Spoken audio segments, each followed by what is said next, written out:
मैं सबसे पहले बाबा साहब को झुक के सलाम करता हूं, जो आज हमें यहाँ इस मुल्क में बोलने की आजादी दी, जो संविधान में सबसे पहले बोलने की आजादी इन्होंने लिखी। इन्होंने वो चीज लिख दी जो विश्व याद करता है। पूरे विश्व बाबा साहब को याद करता है। इन्होंने 2 साल कुछ महीने तक ये हिंदुस्तान का संविधान लिखा। जब जाके ये संविधान वर्ल्ड का सबसे बड़ा संविधान, वर्ल्ड का सबसे बड़ा प्रजातंत्र भारत, जिसका निर्माता, जिसका संविधान बनाने वाला बाबा साहब, जिसको आज पूरा वर्ल्ड सलाम करता है। इसके साथ साथ 70-75 साल से हमारा देश आजाद है, लेकिन बाबा साहब के कानून जो लिखा है वो इम्प्लीमेंट नहीं हुआ, वो अधूरा अभी तक लागू नहीं हुआ है। पिछड़ी जात, मुस्लिम, सारे लोग पीछे जा रहे हैं। और जब तक संविधान सही ढंग से इम्प्लीमेंट नहीं होगा तो हमारा प्रजातंत्र स्वतंत्र नहीं है। इस बात को वक्ता जो लोग आते हैं, बात को छिपाई नहीं है, बात की अपनी बात क्लियर करिए। आज हिंदुस्तान में जरूरत है इस संविधान को सही ढंग से लागू करने की। अभी भाई साहब ने इन्होंने पहले बोला कि आज संक्रमण हो गया हिंदुस्तान में। बिल्कुल संक्रमण हो गया, बिल्कुल संक्रमण हो रहा है। क्यों नहीं हो रहा, इस बात पे हमें समय गौर करना चाहिए। बाबा साहब को बांटो मत, किसी जात में, किसी पात में मत बांटो। बाबा साहब हमारे सबके हैं और सब इस कानून को लागू कीजिए, जिससे कि हिंदुस्तान शांति और स्वतंत्र तरीके से रह सके। ये हमारे संविधान में और दिल्ली में बैठे हैं जो अभी हिंदुस्तान चला रहे हैं, वो बाबा साहब कानून को इम्प्लीमेंट नहीं कर रहे हैं, सही ढंग से नहीं कानून कर रहा है। बाबा साहब ने कहा गरीब का मदद करो, पिछड़ी जाति की मदद कीजिए। कौन पीछा जा रहा है इस वक्त?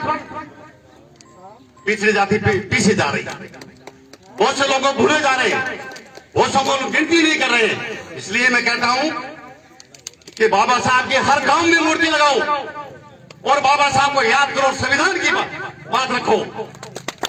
और जब तक हम हर गांव में बाबा साहब को याद नहीं करेंगे और जब तक इस गांव में मूर्ति नहीं लगेगी तो हमारा संविधान स्वतंत्र सुरक्षित नहीं रहेगा। मैं आप लोगों से निवेदन करता हूं कि बाबा साहब ने आरक्षण का तरीका रखा था। आज आरक्षण कहां जा रहा है? आरक्षण किस जगह जा रहा है आपको सबको मालूम। उसके बाद में भी जो पार्टी आरक्षण खा रही है उसे हम मदद कर रहे हैं। सबसे पहले हमें सोचना है कि हमारे आरक्षण पे हाथ कौन दे रहा है, हमारे आरक्षण पे परेशानी कौन कर रहा है। उस पार्टी की मदद मत करो जो हमारे आरक्षण में, जो हमारे पिछड़े लोगों को साथ लेके नहीं चलते, उनकी मदद नहीं करते, उस पार्टी की मदद मत करो। अगर हिंदुस्तान में स्वतंत्र रहना है और हिंदुस्तान में संविधान को सही ढंग से रखना है, बाबा साहब की बात रखनी है, तो बाबा साहब कह रहे हैं उस पथ में चलो। आप हिंदुस्तान में स्वतंत्र रहोगे, सुखी रहोगे, अच्छे रहोगे। मैं बाबा साहब को जितनी दफे झुक के सलाम करता हूं वो बहुत कम है। और ऐसा विद्वान वर्ल्ड में नहीं हुआ, हमारे बीच में हुआ। आज हम 75 साल जी रहे हैं और चल रहे हैं, ये बाबा साहब की मेहरबानी से चल रहे हैं।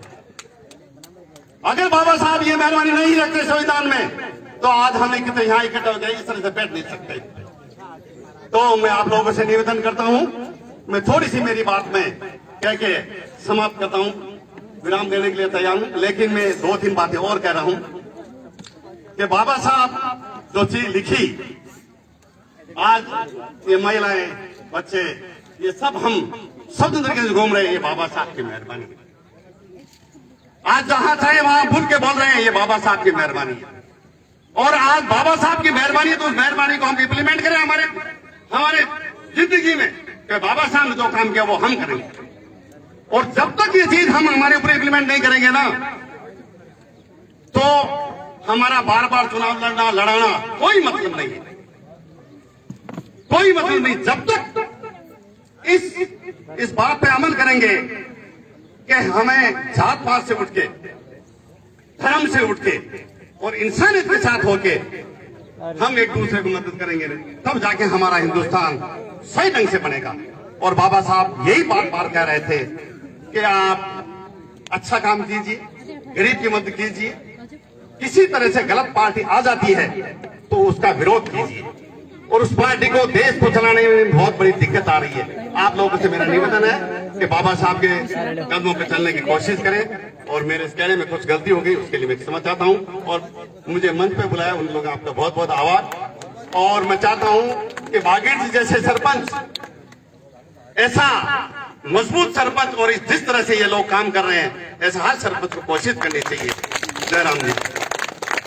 बहुत बहुत धन्यवाद।